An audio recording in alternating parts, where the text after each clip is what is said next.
Downey, thank you very much, sir. Could I have a motion to resume, please? Yeah. Councillor Tom, Councillor Kim, all in favor? Contrary? Carried. We are in tab 3. Mr. Elliott, do you have any words of wisdom before we start this?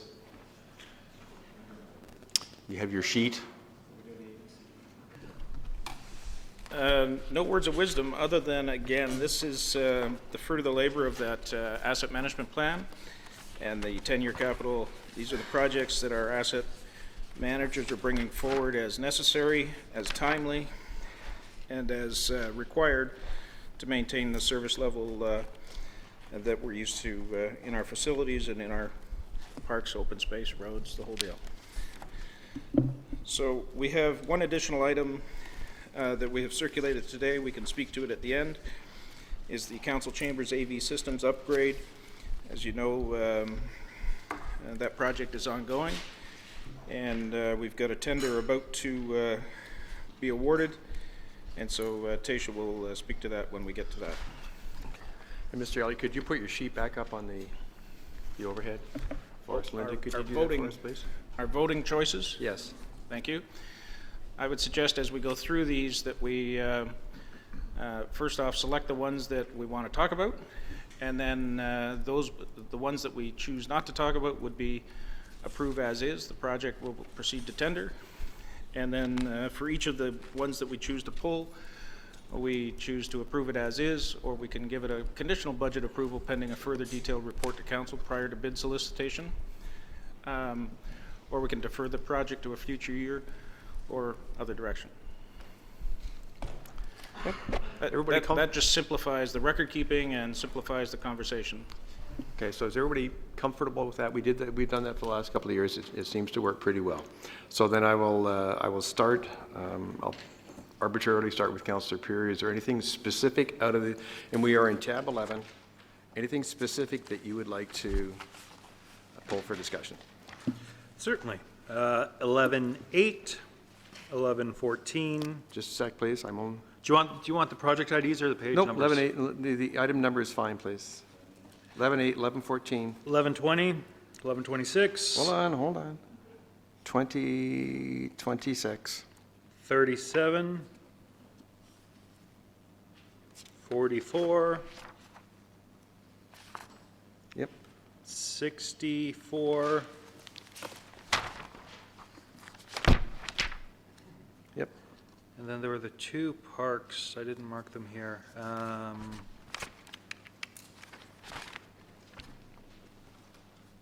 Actually, no, that's for the next section, so that's fine for now. Councillor Kim? I just have 11.1. There isn't one. There is no 11.1. Are we doing tab 11? Yep. And we have questions about any of the reserves, or what are we? Page. Page 11.1. Oh, I was jumping at general list page. Just general question? Yeah, sure. what page is that? 11.4. That's all the listed items. I was just reading along that. Oh, okay.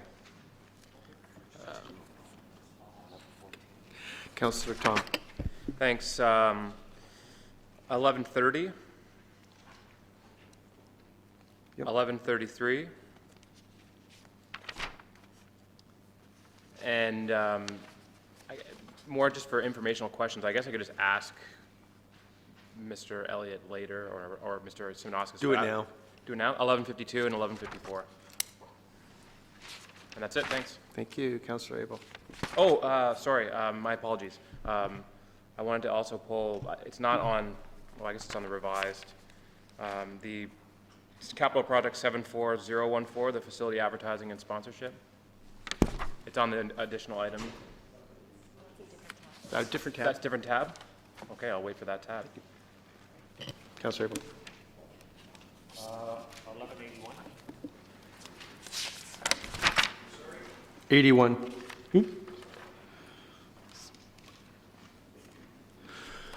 C2? Councillor Thompson? The only other one I'd like to add is 1190.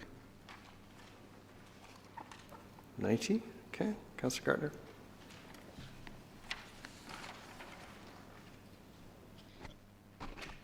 Thank you, Mr. Mayor. I apologize in advance to everyone. 11-6, Who?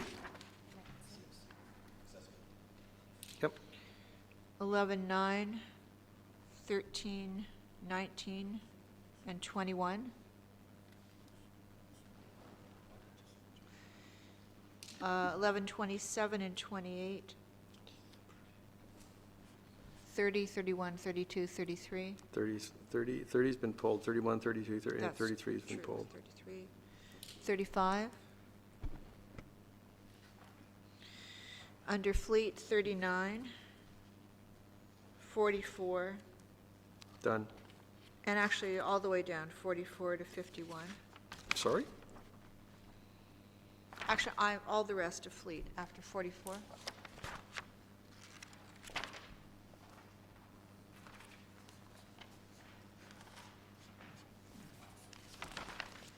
And 61, 62, 69, 72, 76, 79, 84.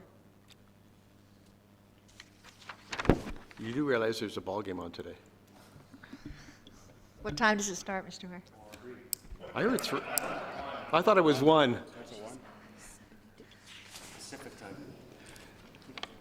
Depends on the time zone. I'll reprise. Councilor Maracas? I'm sure there's a couple left. I don't think there's anything left for me to pick, but no, the ones that I wanted have already been pulled. So Okay, I'll go over this again.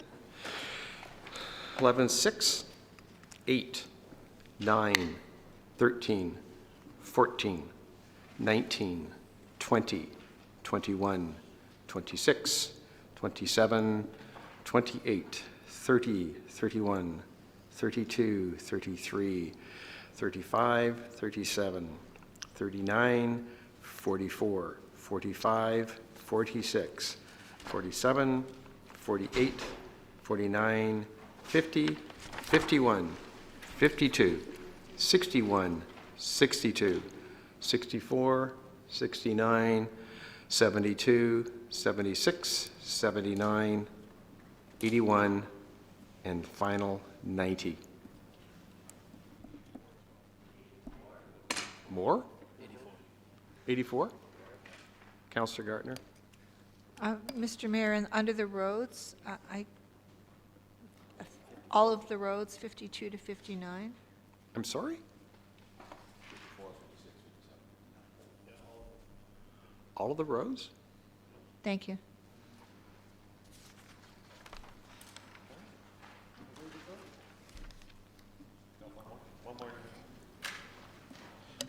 Mayor, it might make sense, since 1135, which is the Canada 150 intake for the SARC, the other two, I assume it's one application and all three of them are intertwined, but maybe we get some clarity.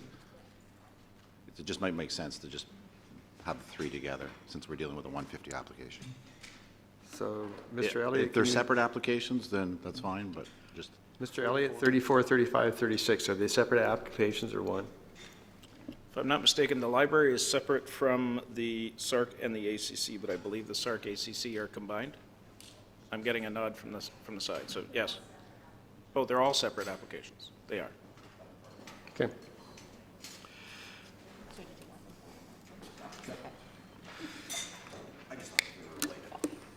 Okay, then, so we have, could I have a motion then to assign item, or condition A to the following items, 11, 22, 23, 24, 25, 29, 34, 36, 38, 40, 41, 42, 43, 75, 85, 86, 87, 92, 93, 94, 95, 97, and what's the town hall? Is there the last one would be the town hall, there's no particular. Yeah, it's additional. Yeah. Okay, so someone move that, please. Yeah. Okay, thank you. A second? Councilor Maracus, thank you. That's, you know, that whiplash thing going on here. All in favor? Contrary? That is carried. So that's approved as is. Project will proceed to tender. So I did not make a note of who pulled what, so we'll just start at 11:06.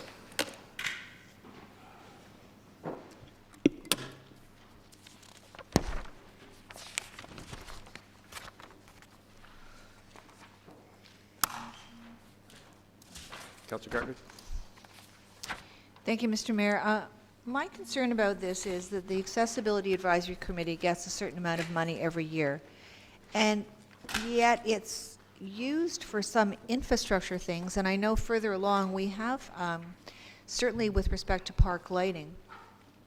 So my question is, why are we using the Accessibility Advisory money for things that are infrastructure? So one is the audible pedestrian signal at Yonge and Edward, and the other one is accessible lighting in Machel Park. The audible signals come up every year. I don't understand why they're under accessibility and not under infrastructure, and I certainly don't understand why the lighting, if the committee identifies an issue with lighting, why does it become part of their project? It's, through you, Mr. Mayor. Mr. Elliott, I don't know, who's the best? Tasha, Ms. Van Leeuwen.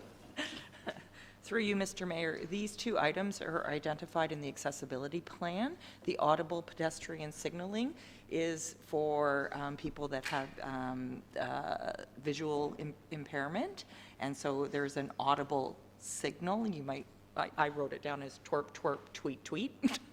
So Yes, it's interesting. so that is actually in the accessibility plan to enhance all several intersections to include that signaling, and the lighting on the pathway is also in the accessibility plan, and it assists with mobility. It's very dark, and so people that have visual impairments have difficulty maneuvering the pathway.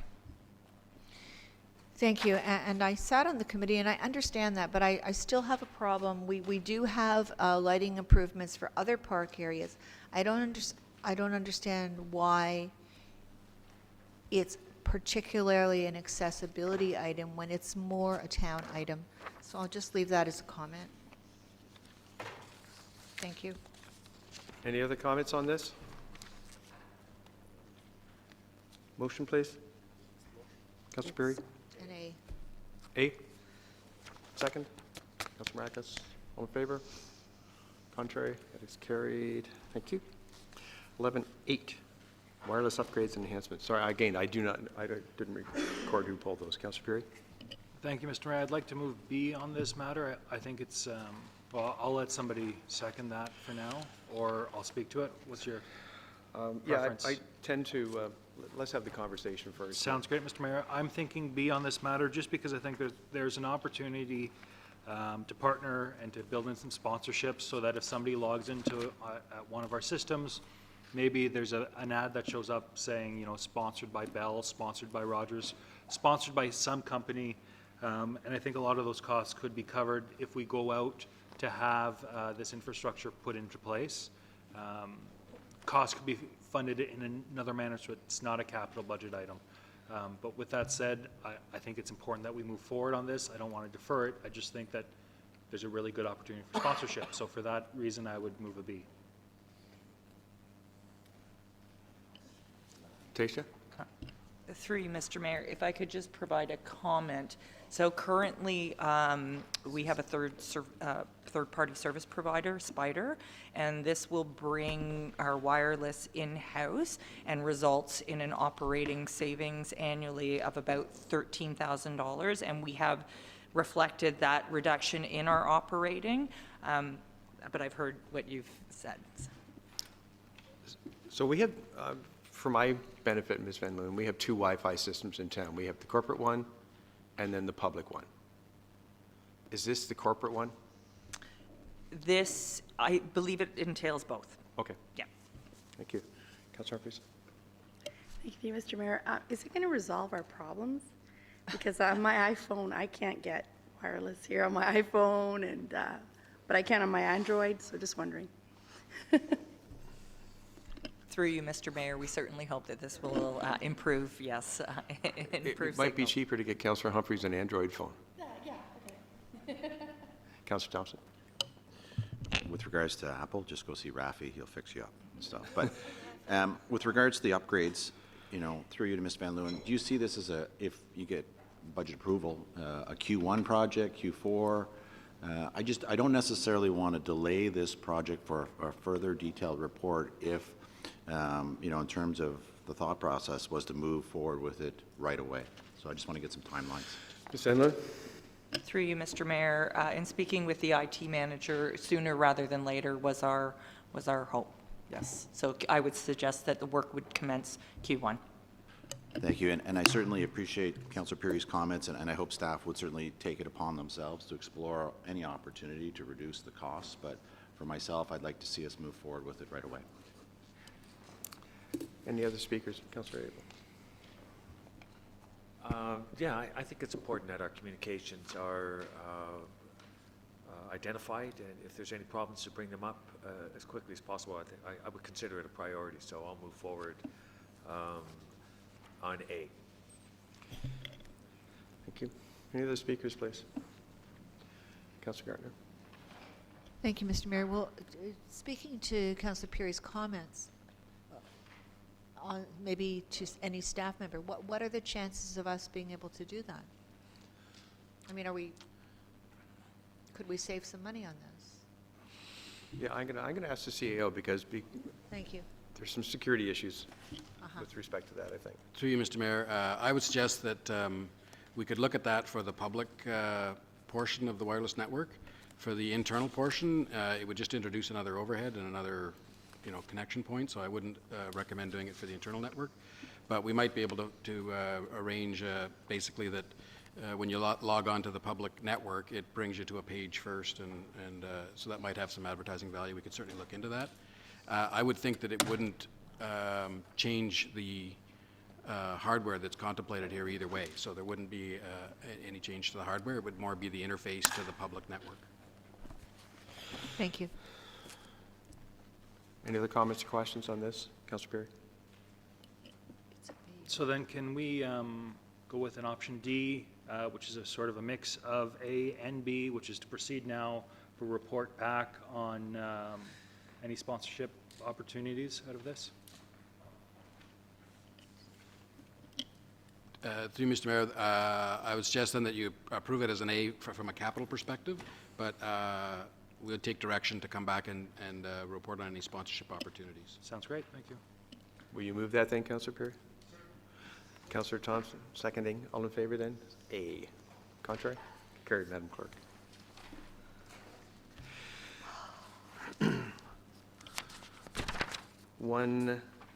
Pardon me, oh, so 11-8. Nope, oh, pardon me, 11-9. Those next two are mine. The HVAC equipment on the rooftop of the ACC, through you, Mr. Mayor, to Mr. Simonovskis, 20 years seems to be a very long life for this kind of equipment. Is that correct? And if when we replace it, what is the life expectancy? Through you, Mr. Mayor, 20 years is actually pretty typical. You can get HVAC equipment. The benefit of replacing it sooner is often the efficiency increases every year. So there's a benefit to replacing it sooner. So you can have replacement cycles anywhere from 15 to 25 years. I'm sure we would have liked to replace this equipment sooner. However, we are where we are, and this is the appropriate time to replace the equipment that's there. As far as the next cycle, I'm not sure, depending again on the recommendations of the manufacturer, what the next cycle would be for the new equipment. Thank you. Move as is as an A. I'll just ask if there's any other comments or questions on this, or a second then? Councillor Thompson, all in favor? Contrary, that's carried, thank you. The next one is the Aurora Family Leisure Complex signs. The signage is very difficult at the Aurora Family Leisure Complex, especially through you, Mr. Mayor, to Mr. Downey, particularly with respect to the washrooms, the public washrooms. And hopefully that's going to be changed.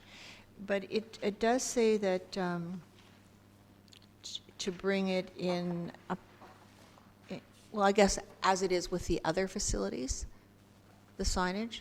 So how would this signage be different? What would be the benefit of spending, because it's $50,000? Mr. Simonovskis? Through you, Sorry, Mr. Mayor, Mr. Bennett. I can start the conversation. I know that Chris Catania, through our AODA compliance Okay. exercises, has been working with our facilities team to standardize all the signs. So this is one of those elements that we're rolling out. And what you're going to find is the signage, whether it's for bathrooms or access or movement through the facilities, are going to become very consistent as that signage is implemented. Thank you. I didn't understand it was in particular with the AODA. Thank you. And it says there was a committee of user groups. Who would that have been, through you, Mr. Mayor? Through you, Mr. Mayor, I don't know. I'm not that close to the project. I know Chris has led a lot of the consultation process, so I'm assuming we can find out some more information through that exercise. But I know that Mr. Catania's been very involved in making sure that whatever is proposed makes sense for the facilities. But we can bring back some more information on that. Thank you. And just as a comment on that, when something like that is discussed, I would like to be in the loop. I don't know if anybody else on council would be, but I would like to be in the loop when it comes to signage and accessibility. Thanks. So move as is as an A. Second, please. Councillor Tom, thank you. All in favor? Opposed? That is carried. Next one is 1114.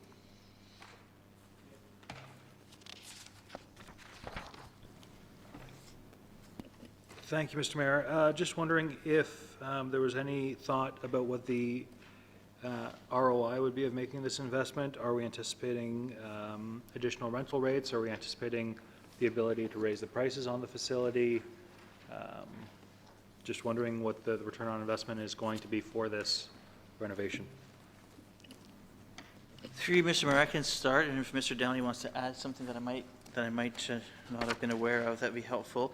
Essentially, we have a tired asset here, a tired facility. So really, I wouldn't couch this as an ROI project, more so than creating a more comfortable, more enjoyable space for our users. It may result in increased use. It may result in the ability to use it for other functions, maybe more so than what it's being used for now. But I think the primary purpose of this project is to actually just refresh the space. I don't know if you have any comments on that.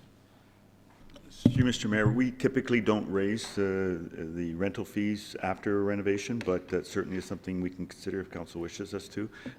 As you know, the fee schedule comes before council, and that would be the appropriate time to then look at increasing that or amending that fee if council so wishes. And just to clarify, I really am not interested in changing the fees, but do we anticipate having more people using the room once it's been renovated than are currently using the room? Through you, Mr. Mayor, the room is actively used a lot right now. Whether this renovation would increase that, I can't say. The issue of having sufficient program space is really what the issue is, not whether it looks nice or not. More importantly, that we have something available for our programs. I mean, this certainly would be something that would help with retention of our customers, no doubt. So when you come into the space, if it's someplace that worked out really well, then you'll want to come back. So I'd be more concerned about retention as opposed to increase. I'm just looking at the sheet in front of us. It says this will make the room more appealing for user groups, thereby increasing rental revenue. So I definitely think the room needs to be renovated. I guess I'm a little bit disappointed that we haven't spent a little bit of time. You know, we're hearing both that we're not going to be increasing revenue, but the report in front of us says that we are. That's a result of this. So I definitely agree that the room needs to be looked after. I'm happy to move A. I would have liked to have seen a little bit more work on the increasing revenue side, I guess. Councillor Thompson. Thank you. I share Councillor Perry's sentiment in terms of, my first thought when I saw this was that it says that the driver is for increasing rental revenue, so I wanted to understand what that was. But I guess, through to Mr. Simonoskis. Mr. Simonoskis, I mean, unfortunately, the pictures we have are black and white, so it's really hard to gauge, but it doesn't necessarily look that there are any, I guess, structural issues in terms of cracked floors or walls or lighting fixtures burnt out. So to me, it looks more like it's just, you know, it's been 10 years, cosmetic, you know, 15 years since it last had a refresh. So when we're talking about an estimate of $70,000, are we just talking about paint and putting down a new coat on the floor and changing some light fixtures? I'd like to get a little bit more understanding of what the $70,000 is for. Yep, through you, Mr. Mayor. So there is the walls, the lighting, so I would expect that we'd be converting to LED lighting, replacement of the floor, and then the window coverings currently. And I don't know when this room, this actually may be original. I'm not sure if this has ever been. The curtains might be. Yeah. So it's exactly that. It's a refresh of the space.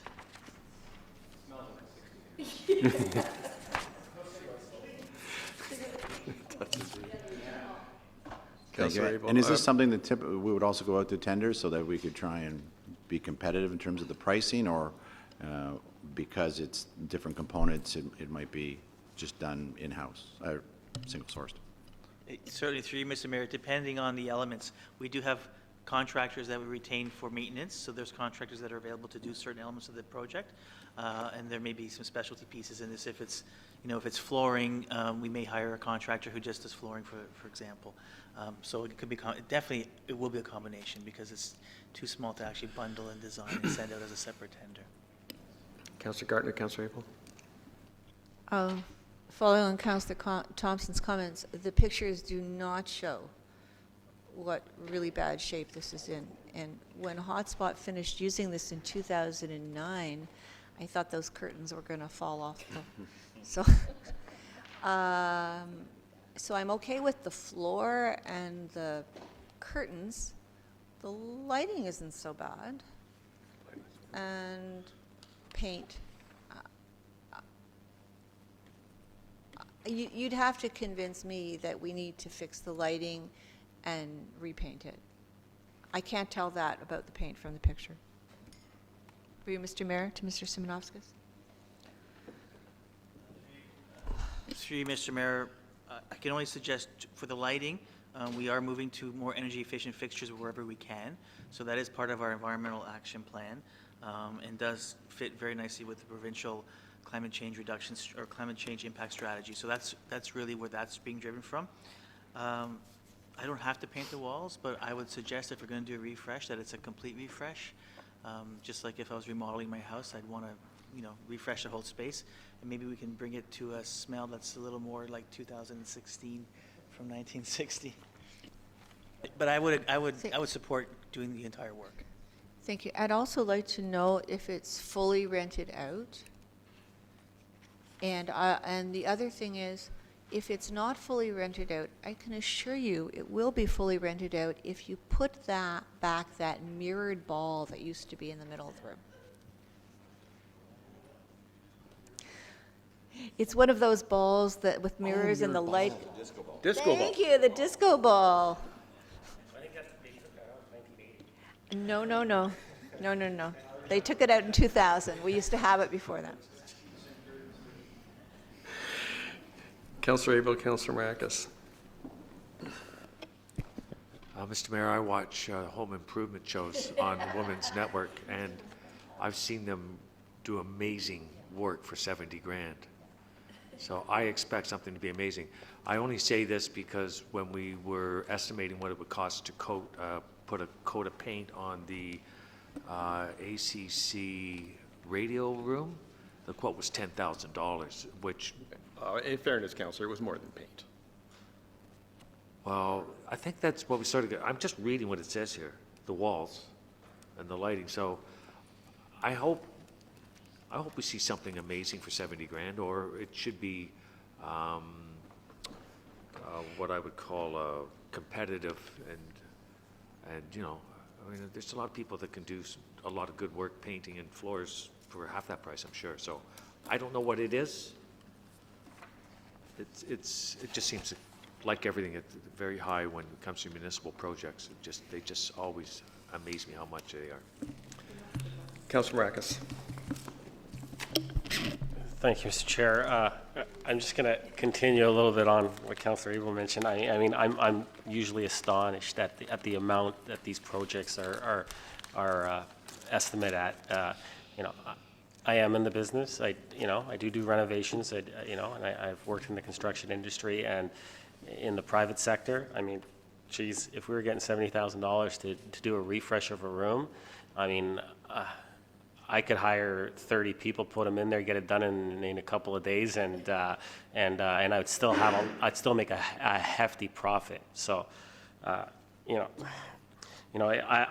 don't know if we can look at maybe putting this out, stuff like this, maybe in the future, looking at our procurement policy as far as smaller things that are like this, where it's a refresh. Maybe we can use local businesses, local renovators, and I'm not looking at myself, obviously, but I'm saying that we have a lot of talented companies that exist in Aurora, and maybe with projects like this, we could use them. And I'm just saying that we could look at our procurement policy moving forward, because there is a need to do that, and we can get a lot of these costs down.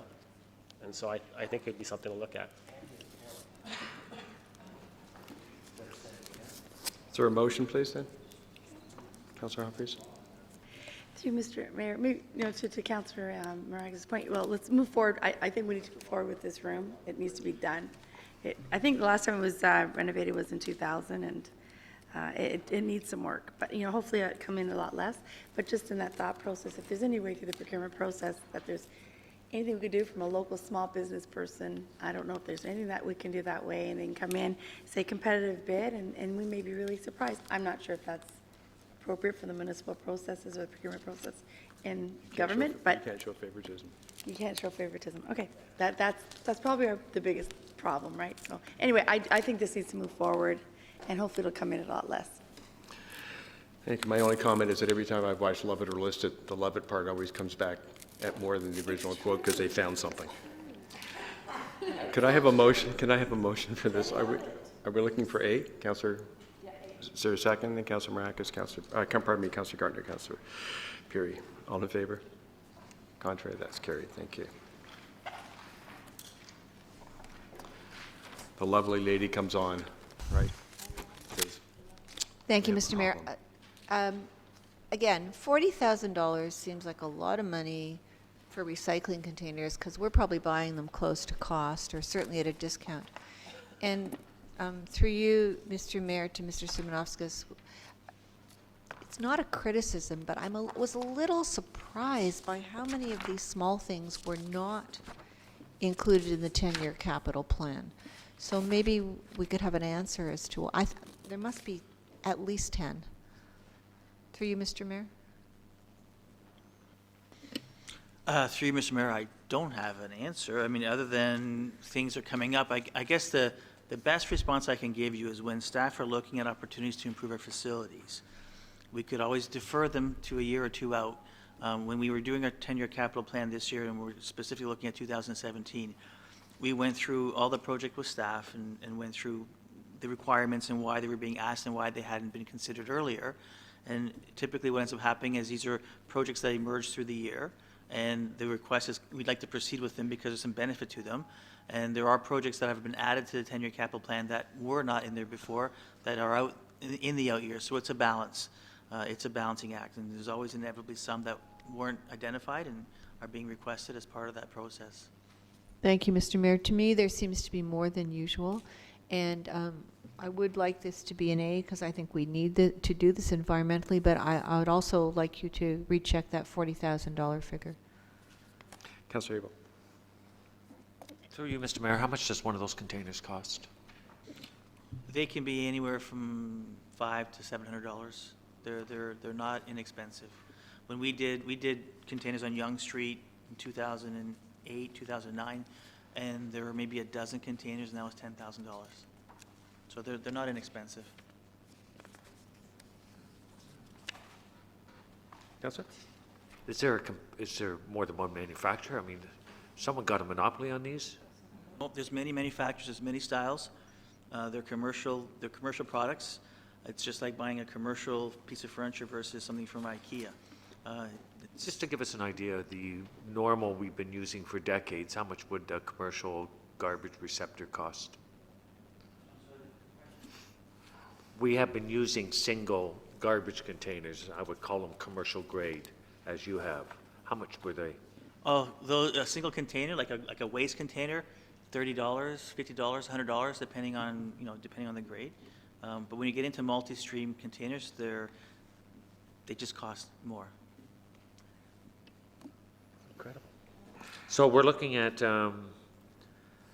maybe 60 containers you're going to add to our town? Councilor Marcus? Thank you, Mr. Chair. Through you to Mr. Simonauskas. I mean, it's great that we're looking to go to zero waste, and I do know, I realize that some people that try to go to zero waste, whether it's an event or a municipality or a corporation, it doesn't always, you don't always achieve that zero waste. And I'm just wondering, is there any percentages or any figures that you might have that shows that how much of it actually, how many times do you actually achieve that zero waste thing? Or is there, how many times is there, like a coffee cup thrown in, mixed in with this one or mixed in with that, and what those numbers are? And if you could just kind of maybe throw out some of those numbers for us to understand better. Sorry, through Mr. Mayor, I don't have statistics specifically. We did an audit when we first did this building. I can tell you it's never zero waste. I mean, that's the goal, but it never is. I mean, a good example is that I'm sure all of us think that a Tim Hortons coffee cup is a blue box material, but York Region encourages and tries to educate us on not putting it in a blue box because it's not recyclable. So there's the feel-good component of this, but there's also the culture or the trying to encourage. So when you're at home or when our youth are at home, they're used to using different, whether it's composting and blue boxes. So it's just trying to create that culture throughout our facilities. How successful it is, there's always that contamination component, there's always that misplaced component, but I think in the long term, it's the right thing to do, and that's sort of in line again with our environmental master plan and looking at reducing our impact on the environment, and this is one of those components. Just as a follow-up, through you to Mrs. Simonauskas, but do you have a rough percentage of how much contamination there usually is? Is it like a 5%, 10% contamination rate? Through Mr. Mayor, I don't have anything specific, but I can try and get some stats for council just to provide some sense. I don't even want to hazard a guess. I know on the curbside program, you're looking at contamination rates of up to 10%, anywhere from 5 to 10%. So, but curbside's a lot more controllable. So you're definitely over 10% on the. And then I just have one more question. Are these the containers that have, do they have certain pictures and diagrams in front of them so that people are aware of what they're putting in each component? Through Mr. Mayor, I suspect they'll be very similar to the ones we have in Town Hall here, where we have the shelf and the various 3-port. Thank you. Any other comments on this item? May I have a motion, please? Second? Councillor Peary and Councillor Kim, all in favor? Opposed? That's carried. 1120, the JLC fuel management system. Mr. Mayor? Sir? A couple questions. Through you to Mr. Simonauskas. Is this a new technology? Through you, Mr. Mayor, it's not new technology. It's a component that we did not include in the original fueling system. So it's the control module, or I guess the flow monitoring for our system. So right now, what we have on site is an existing. The new system we have on site is for fuel dispensing, which doesn't allow us to monitor how much fuel we're actually dispensing. This is to provide us with that additional control, so we can measure exactly how much we're dispensing. And to be honest, I knew it wasn't a new technology. Is it something that we had in our Scanlon facility location? Through Mr. Mayor, no. I mean, we did have monitoring technology at Scanlon, but it wasn't anywhere near the sophistication of this system. Like, this will allow us to actually RFID vehicles so that when you fuel, that it'll automatically read the vehicle it's going to, it'll know how much fuel it's put into that vehicle, it'll be able to track usage, and we can compare that to mileage. So there's a lot more controls with this system to allow us to basically manage the inventory of fuel and make sure we're not, losing fuel or manage our consumption and look at our program overall. So if we knew that this technology's been around for a while, we've had different iterations of this technology in the past, why wasn't it considered when we built the Joint Operations Center as something that we needed? Yes, through you, Mr. Mayor, we had budget constraints with the operations center, so we were looking at making sure we maintained those budget targets, and we had to build a system. We had to build a facility that was functional within the budget envelope that we were provided. Now we're looking to enhance this particular component. So in short, we ran out of money, and now we're tendering this after the fact? No, we'd like to enhance the system that we have on site. All right, thank you. Councillor Kim, Councillor Marcus. Thank you. I just had the same thoughts. I mean, when it comes to the JOC, it seems like some time ago we bought a Toyota LE version, and now it's turned into a limited version. Is that better or worse? I think limited is. You got the science technology version that's a little bit. The options are fully loaded now. So you said that through you, Mr. Mayor, to Mr. Simonoskis, you said that you're improving the current systems. Do we have a current monitoring system? Mr. Simonoskis? Through you, Mr. Mayor, the current system is very, very basic. It's a dispensing, basically above ground tanks with dispensing. So you're able to monitor how much fuel you're dispensing, but you're not able to track it. This provides inventory control, which is where we would like to go. We would have liked to include this in the original project as well, and if we had the funding, we would have. But this is where we really should be going, because all fueling systems, especially when you're dealing with fleets, multiple departments, and in our case, we're also supplying fuel to the fire department. It's just much easier to control where the fuel is going and how much we need to charge each area, and make sure it's manage theft as well, if that's a concern that we have. Through you, Mr. Mayor, to Mr. Simonoskis, have you calculated the payback period for this? So there's going to be, it speaks about efficiency, so there will be some payback over time. Have you calculated that time frame? Through you, Mr. Mayor, no, I haven't. No, we haven't. Payback in this case, I can tell you from the fueling audit that we had done on our old system 4 years ago now, identified a number of issues with a fueling system that could expose us to lost product essentially, and that's the payback. If you wanted to have a payback, I wouldn't suggest that the payback is short term. It definitely wouldn't be a short term payback for this cost, but the issue becomes more around security of the product and monitoring of how we're using that product. So it's not so much that this is going to return us in cost, although it will if there's a theft or lost product concern, but it will help us make sure that we are being paid and paying for exactly what we're purchasing and selling to the various departments. Councillor? Thank you. And so then if I were to phrase it a different way,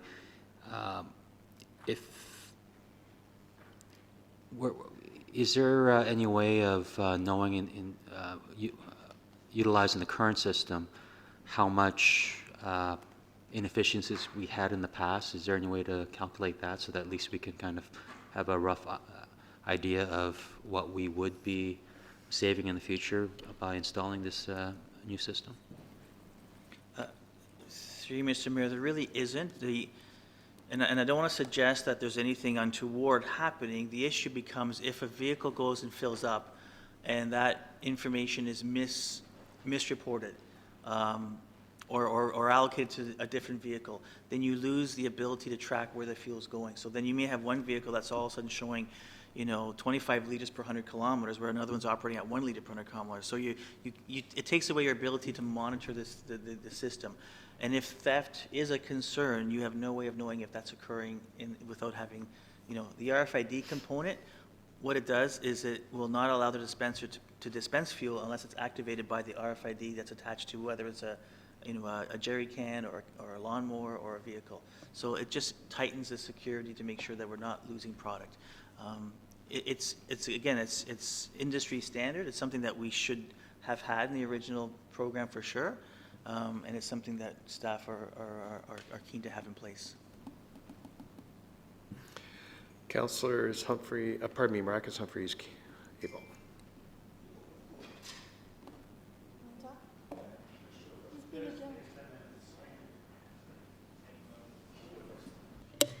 Through you, Mr. Mayor, just a couple things. So through you, Mr. Mayor, right now, where are all our vehicles being, where are they getting the gas right now, or the fuel? And that means for operational fleet vehicles and fire department. Through you, Mr. Mayor, the new fueling system's in place, and I think when I spoke to staff about this last week, they were running the old system until the tanks were dry, and then they're going to be starting the new system. So that may have already happened, but we were using the old yard up until basically the tanks are pumped dry, and then rather than pay to have the fuel taken out and moved over. Okay. And then once that happens, then they can be filled at the new yard. So just to clarify, for me, it's more of a concern when it comes to the fire department. Are they leaving our town to fuel up in Newmarket and coming back? Or are they fueling up at the yard, the old yard right now? I'm just wondering about that. Through you, Mr. Mayor, I don't know specifically. I mean, they have access to our yard, so I don't see why they should be leaving town. If there's something specific happening at that level that may have required them to leave the town, that may have happened, but the intent is that they're fueling in our system.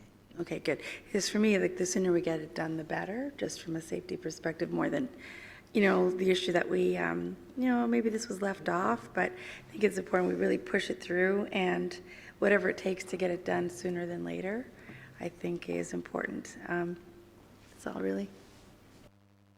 Thank you. Councillor Maracus? Thank you, Mr. Chair.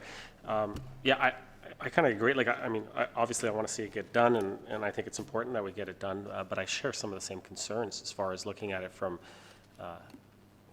from when we actually built this to now what we're doing is as was mentioned, was it last week or a couple weeks ago, Councillor Thompson mentioned, we're constantly seeing new items creep up about the JLC, and we're starting to learn that these were, we just heard that they were contemplated as being part of it, but we were trying to keep the budget within budget, and so therefore some things were kind of not done. And then to go to Councillor Kim's point of view, I fully agree. It's like we looked at, we wanted the fully loaded, but we couldn't get the fully loaded, so we decided not to get it, but now we're going to the aftermarket and paying a higher price. And so, that's what I'm looking at right now also. And so, I share some of those concerns, and as far as, efficiencies and how it would help, I do see how it will help, because especially with the fire, if they're leaving out of town right now, we're paying staff to take that time to go fill up their truck. Whereas if this was up and running properly, then the fire could actually just go, and we'd be saving on that aspect of it. Obviously, I'd like to look into that a little bit more, and I'm sure that myself and Councillor Abel and Councillor Thompson will look in that as far as from the JCC point of view and see and look into that and see what is actually going on with that aspect of it. But it's, I think we need to move on it, obviously, but I do have some of those concerns that have been mentioned, and it's just, I guess every time something comes up with the JOC in front of it, we're going to have the same conversation over and over. So. Councillor Abel? Well, Councillor Maracus summed up what I was thinking. Why didn't we put that in when we purchased the equipment? It's kind of like buying a car without brakes and then saying, now I need brakes. So I don't know why on projects like this we don't work to that end. Councillor Gartner? I'm assuming that the fire department has its own account and pays for their own fuel? That's correct. Thank you. Any other comments? Councillor Thompson? Just to clarify some of those comments, I know we set up a joint operations center financial task force that was up and running throughout the construction project process. Were some of these items brought to that task force, or was it brought to their attention and decisions were made then or not? Can you, through you to Mr. Simonovskis? Mr. Simonovskis? Certainly through you, Mr. Mayor. Yes, many of the items, actually all the items that we modified to conform to the budget constraints were reported on. This particular item was in the last report, as there was half a dozen or so items that needed to be still procured, and we had a budget set for this item, and we tendered it as a complete package. And when the pricing came in, we didn't have sufficient funding to buy the complete package, so then made the decision, rather than come back and look for additional funding, we made a decision to make the system functional, and that was our primary goal. So that information has been reported. There will be a final reconciliation report also coming forward as the project comes to a close. So the primary contract for that project. But yeah, there are items. I mean, there will be items. We have items, you know, the AFLC project that was completed 2 years ago. We have, you know, we have things that we're doing in this budget as well that we're enhancing that were not part of that tender. So you can't get it all, and you know, you have the three constraints. You have quality, you have time, and you have money. And we're focusing on making sure that we achieve the budget objectives that we were provided. Any other speakers? Mr. Simonovskis, I don't recall, and if I've missed it, I apologize, but I don't recall talking about the fuel monitoring system. Well, I distinctly recall talking about the fuel system, but not the monitoring component. Correct. To you, Mr. Mayor. So when the last staff report that we brought to council, we had, and that was the last financial meeting that we had, the last financial committee meeting that we had. We had identified the fueling system, the landscaping, the greenhouse floor. There are a number of components that we had identified in the budget, and that was the last conversation that we had had. From that conversation, we basically tendered the fueling system, intended to be a complete system, Part A, Part B, to ensure that we had sufficient funding. The funding, it was under $100,000, so it didn't come, I'm pretty sure it was under $100,000, so it didn't come to council for final approval. But yes, that was, I guess you could say it was a staff decision to eliminate that piece to avoid going over budget for the budget that we had allowed. So. I just don't recall it coming to the task force. And I have a concern when we assume that there's a safety issue because fire trucks may be filling in Newmarket. Fire trucks have been filling in various parts of the region for quite a while. And I would think if there was a safety issue, it would come to us from the JCC. So, no, other people have mentioned potential safety issues. So I think it's, I don't, I just quite frankly can't accept that. So I just wanted to make that comment. Can I have a motion, please? I'm sorry? Thank you, Mr. Chair, through you to Mr. Simonovskis. I'm just curious, were these items, like this item, and I know there's the other items, but were they part of the original scope of the tender? Through Mr. Chair, yes, they were. As the project was coming to a close, we were, you know, looking at what we had left to complete and where we had funds, and we had to make some decisions to ensure that we stayed within budget. So, and just as a follow-up, so I mean, I wasn't here, I wasn't sitting at the table last term when the RFPs came in and the tenders came in. So I'm just curious, when those came in, were all the bids, did they all include all of these extra items within their bids? No, there was a few items that were to be supplied by the town, and the fueling system was one of them that we were supplying directly. So often with contracts where you have multiple components, we weren't sure on what system we wanted. We knew we wanted certain elements of a system, and in the contract, the contractor was required to provide a pad, and then we would procure the equipment that they would then take from us and install. So that's where the contract was set up. So the installation of the equipment that the town would purchase was part of the original tender? Right, but we had to procure the equipment. So when we were building the project out, we had identified funding for this element. But then as the project was coming to a close and we were dealing with other cost pressures, we were trying to balance our budget basically. And this is because this is one of the last items that was being procured, that's when you're getting close to the bottom of your budget. So I'm pretty sure I know the answer to this one, but I'll throw it out there anyways. So since it was part of their bid to do the installation, since they didn't do the installation, did we realize any savings? Well, they did the installation. The installation was the tanks. This is, think of this as the computer that goes on the tanks. It would have come. But they would have charged us for doing that installation then on top? No, it's separate because when you bring in the vendor to do the installation, that was all part of the cost. So the contractor's role is to, if you can imagine, he's the orchestrator of the installation, but the vendor comes saying, here's my package, and the package includes their cost to make it functioning, right? The contractor's role is to make sure the conduit comes there, the pad is there, so they had done all that piece. So what we have on site now are some conduits that are still empty because this module is not has not been included. So to answer your question, there wasn't any savings available from the contractor side. The only savings opportunity was how far we took our fueling system tender, whether it was a full system or if we scaled it back a little bit, and that's where we realized some savings. So I guess, so they would have charged us extra. They would have asked for a change order if we did move to this. No, the vendor would have been responsible for that final connection. That would have been the vendor's responsibility. The contractor's commitment was to basically facilitate the installation, i.e. allow us to give them a product to install, because in contract, and this is a challenge we have with all sites, is once a contract starts, the site becomes the contractor's responsibility, so we can't go in and do this. They have to agree to allow us to let our vendor go in and do something on their site. So that's where their commitment was. Okay, thank you. I know, thank you, Mr. Mayor. I know when I buy a phone, they'll say, you can have the phone for free, but you got to sign up for 3 years. So do we have a supplier that's supplying fuel that would do the same for us in this situation?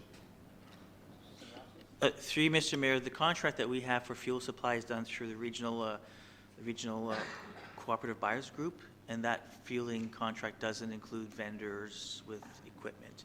That is an option in some cases, but the fueling model that we operate under doesn't have that option. And that's not a consideration that the region worked out? It's not in their contract. I mean, that cooperative, I believe it includes all municipalities. So that's not the arrangement that's been set up. I would suspect, because that typically is a higher cost option. If you're leasing equipment, you're always paying a lot more for that kind of a model. It's cheaper up front, obviously, but the longer term cost is higher. So every municipality has their own system. So to have a vendor that might offer that up as an option to one of 9 or 10 buyers in that co-op, I guess they didn't have that option in their tender. Thank you. Any other comments? Have a motion, please? Thank you. Councilor Maracus, Councilor Thompson, Councilor Maracus. For option A, all in favor? Contrary? That is carried. Item 1121, the workstation refresh. Councilor Carter. Thank you, Mr. Mayor, and I would move this as an A. The town hall does absolutely need some work, and 8 years ago, before Mr. Garvey came, we were talking about additions and renovations, etc. So I do agree with that. I would like to know what is happening with that very unused area on the second floor that used to be reception. Through you, Mr. Mayor. Through you, Mr. Mayor, I can start the conversation. The CAO may want to add some to this. So the phasing plan that we have right now is to start with a refresh in the HR department and then move through departments. As an internal team, we are still need to sit and actually phase out. I know there's been conversation, and maybe Taysha may have some comments. There is conversation on repurposing that space. That would be one of the phases. I don't know if either of you want to add to that, but that has definitely been discussed. I mean, that is available space that has to be repurposed in some form or fashion. Well, and my comment would be it should be repurposed sooner as opposed to later. I don't know if there's a plan in place to add that to the existing working space, but it it's useless. And it looks ridiculous, in my opinion, to have all that space just sitting there wasted. So through you, Mr. Mayor, to Mr. CAO. Mr. CAO. Through you, Mr. Mayor, we have had some discussions about repurposing that space. It's from two perspectives. One, there in certain areas of this building, we are constrained with the number of people we have and the space that they're working in. But we also have some inequities amongst about how space is used. And so we also want to address that at the same time and make sure that we have some kind of a standard rather than having large spaces and small spaces and then in some cases two people squeezed into one space. Another aspect of this is we've done some work with work with the staff on their feelings about security within the building. And so we know that we have some changes coming with respect to how we access the building and how the public accesses the building. And so we've talked about utilizing that space as some sort of a reception without adding staff, but being able to move job functions. So that gets into, again, the reallocation of space and where people are. So it's a current topic, but we haven't got a definitive plan yet.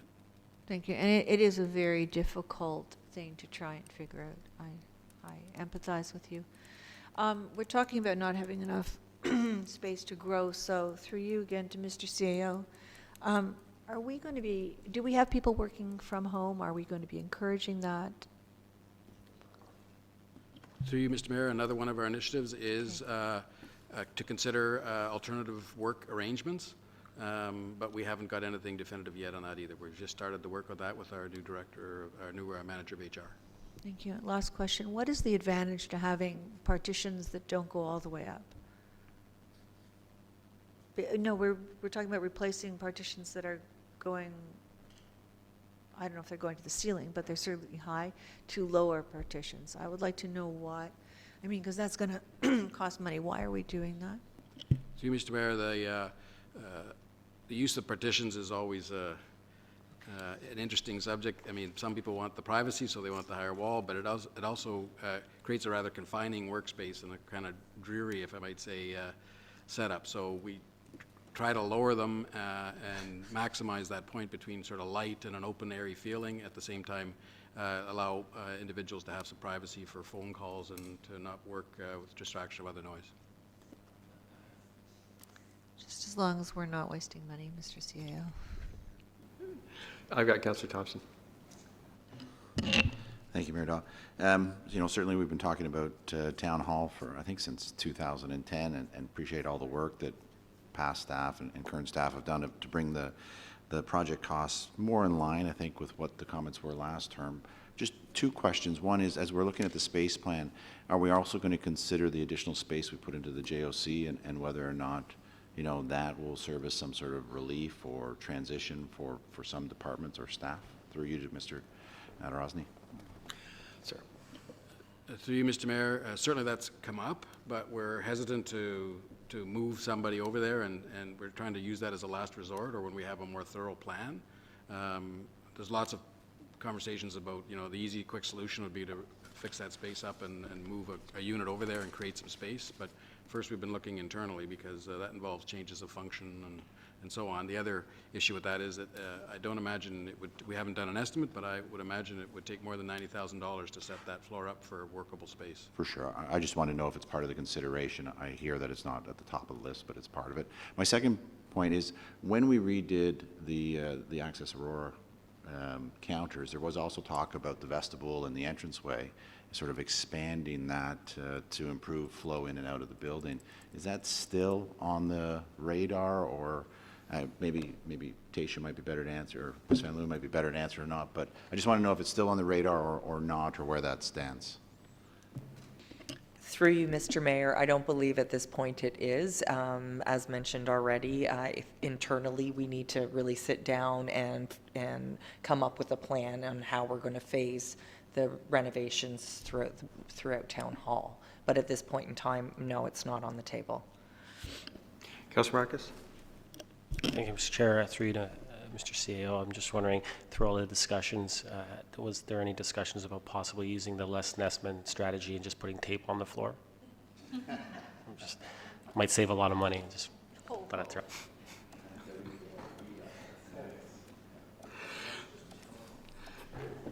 Have a motion, oh, no, actually, Councillor Gartner and Councillor Thompson moved option A. Any further comments or question? All in favor? Contrary? That's carried. Do the Marcel Marceau thing here. Got it.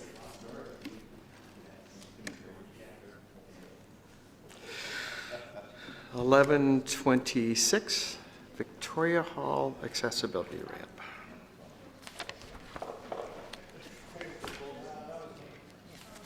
Councillor Perry. I think my preference would be to defer this until 2018, only because we don't know what's going on with Library Square at this point in time. So to have it on the table right now, I don't want to be wasting money and spending money in one capacity and then maybe finding a new use for that building and having to undo the work that was done this year. Got Councillor Thompson, Councillor Abel. It's Tom. I'm sorry, Councillor Tom, pardon me. I don't agree. And one of the reasons why is that I know someone who personally is in a wheelchair who wanted to, there was a concert at Victoria Hall, I think it was last Christmas or 2 Christmases ago. Stacey Kenyak, who's a local artist, came back and did a wonderful concert, and her best friend is in a wheelchair, couldn't go to the concert because she couldn't get in. So if we were talking about AODA and being accessible, especially this being a town building, whether we refurbish the building for a different purpose, if we're going to be programming it for municipal use and allowing it to be rented out for events like that, then it should have a ramp, and people with wheelchairs should be able to access the building. So I would not agree to defer it. Councillor Abel, Gartner, Maracas. Well, I can't, when something's identified, I can't make excuses why not to do it. So I appreciate that this has come forward. I'm not in favor of delaying it. It is a town facility. This should have been looked after a long time ago. My question is, and if I got this right, that Councillor Gartner brought up a question about money coming out of the Accessibility Advisory Committee budget. And the 2 items were identified as hearing for those visually impaired and lighting. Why wouldn't this come out of the same budget, or is it? Could I have that answered through you, Mr. Mayor? Ms. Van Leeuwen, would that be you? Through you, Mr. Mayor. Likely this was not identified in the accessibility plan. So it's a multi-year plan that takes us to 2021, and there's money set aside each year through capital to complete those projects. And I'm thinking likely this was not identified in the plan, and the money that is allocated for this year is earmarked for those 2 projects as identified. In the plan. Through you, Mr. Mayor, would our plan not include our facilities being accessible? I mean, just as a blanket. I mean, that would be an overarching mission, would it not? For the municipality. So that would include this. You wouldn't exclude it, which is what you're saying. So I think sometimes we miss things, and maybe we did in this case here. So the funding should have been coming out of Accessibility Advisory under the blanket that all facilities owned by the town will be accessible. And then you would have had that ramp come out of it. Even if you didn't, you missed, you're doing your checklist, this should have been done. I would approve this as is, and how the funding doesn't come, I mean, my question's sort of answered there. But I would move ahead with it on A. Councillor Gartner, Councillor Maracas.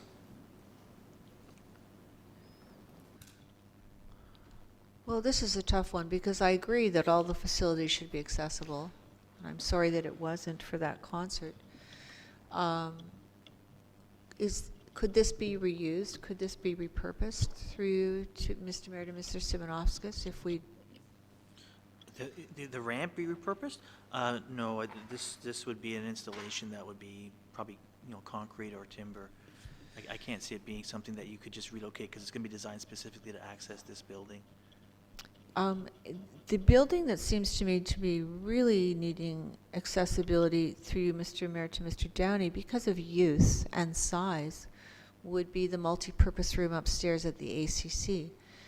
And I know there is an elevator, but I also know that Mr. Barker tried to go to a function upstairs at the ACC a few years ago, and there was no staff available to make it accessible for him.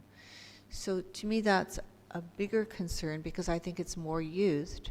But also, if somebody is booking and they request an accessible space, could they be directed to an already existing accessible space? I mean, we may have to give them a cost break. Victoria Hall may cost less than the multipurpose room, but it might be prudent for the near future before we decide what to do with that building that we think that one through. Through you to Ms. Van Leeuwen, who's nodding her head. I'm nodding my head because I was listening, but I'd like to refer this to Mr. Downey as he, I guess, permits this space out for programming, correct? So, through you, Mr. Mayor, you're absolutely correct. The auditorium is an issue, and when we were discussing the renovations to it, it is always a challenge with regards to accessibility, because the only way of getting to that, as you know, is go up the elevator, down the hall, into ACC number 1, around the rink and into that room. So it's not, it certainly isn't, it's accessible, but it's not our preferred room if an accessibility need is required. So we generally, well, we don't generally, we tell people there is a challenge with regards to that and offer them other opportunities that would help with the accessibility issue. With regards to Victoria Hall, there is also an accessibility issue. I mean, you can get into the hall, but if you wanted to go to the washroom, you wouldn't be able to go to the washroom. So now we're starting to hit some dominoes with regards to, okay, now that you're into the building, it still doesn't mean the building itself or the elements within the building are accessible. So there are some challenges. And, you know, if there isn't, for instance, with the, back to the auditorium, there isn't an accessible washroom on that level. So they would have to go downstairs in order to get an accessible washroom. Well, then for me, this would be a B, simply because there's, and with the ACON study, there was a, they were moving the washroom around or moving the configuration of Victoria Hall around so that washroom could be accessible. But to me, to provide a ramp for accessibility and not have an accessible building is contradiction. So for the moment, I would like it to be a B. Councilor Marcus. Thank you, Mr. Chair. I don't think there's one person sitting at this table that doesn't want to see all of our facilities accessible. I know I do, and I'm pretty sure everyone else does. So, you know, I don't think it's fair to say that any one of us would actually think otherwise. But this one in particular, you know, as much as I would like to see it accessible, we do have the cultural precinct, and there is chance that something could happen with this building. Like, what if we decide to just keep the facade of the building, and so we've just, in essence, wasted $20,000. So, I mean, I don't want to see it go to a future year, but you know, I'm a little bit more inclined for B, and maybe it gets tied into and comes back with the cultural precinct report. And at that time, we can look at, if we're not doing anything with this building specifically, then we can look at how we make it accessible fully, not just a ramp inside, as we just heard from Mr. Downey. We look at the whole building itself, because we need to make the whole building accessible. Because, as I said, it's a domino effect. If we just do the front, well, we're not solving the bigger picture. The building's not accessible. Yeah, they can get in, they can't go to the bathroom. Well, that doesn't help. So I think it's best if we just tie it into the cultural precinct, and at that time we can look at, see what we're doing with this building. Any other comments? Just before I go back to you, I was going to, Mr. Ramuno, what is the heritage designation on this building? Is it listed or designated? Victoria Hall, I believe, is a designated structure. So as a designated building, before anything happened, we would have to go through quite a process, would we not? Not, with respect to interior renovations, we'd have to check the bylaws. No, as in if we wanted to delist it or de-designate it, is that a word? Yes. And tear it down, we would have to go through quite a process, would we not? Yes. require So- an assessment and then consultation with our advisory committee. So I'm thinking that if anything happens to Victoria Hall, it's quite a ways out there. So rather than not looking at doing the handicap or the accessible ramp, pardon me, I would think we should be looking at the ramp and looking at an accessible washroom. So I would support the ramp. And it'd be quite a while, I think, before anything happens, regardless of what may or may not happen in the cultural precinct, before anything happens to this particular building. So I would certainly support the ramp. Councillor Tom? Thank you, Mr. Mayor, and that's going to be my point as well. I mean, we just approved an hour ago for $70,000 refurbishment of the auditorium, and this is $20,000 to make it accessible this year. And we don't know what we're going to be doing with it, and even if we do want to take it down, it might be 5 years before that actually happens. So we're programming it for a number of years, and it still won't be accessible. So this is just $20,000 to make it accessible, and if we decide later that we don't want to use the building for the purposes we use it now, then okay. But at least then, to me, the $20,000 of accessibility for this room is worth it. So I agree. I think a ramp now is fine, and that's the way I'll vote. Someone care to put a motion on the floor, please? Councillor Gardner? I would like to put B on the floor, and if I could have a second, I'd like to speak to that. Councillor Perry seconding it? You know, I think this is something that should definitely go to the Accessibility Advisory Committee. I want to know, are they okay with a building that has a ramp and not an accessible washroom? And if they're not, then we don't spend the money at this point in time. So a B, but I would like it to go to the Accessibility Advisory Committee. Councillor Perry already did. Can we refer from here? Okay. So then it would be B with the referral to the Accessibility Advisory Committee. That's the deferral that's on the floor. Calling the vote then. All in favor of that? Contrary? That is carried. Council, I've been informed that lunch is here. So if I may suggest, we break for 30 minutes, which will get us back here somewhere between an hour and a half.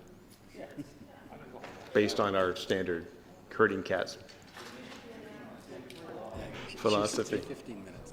Yeah, I should say 15 minutes. So a motion to break for lunch, please. Councillor Perry, Councillor Thompson, all in favor? Contrary, that's carried. Which, this time won't be a real 30 minutes.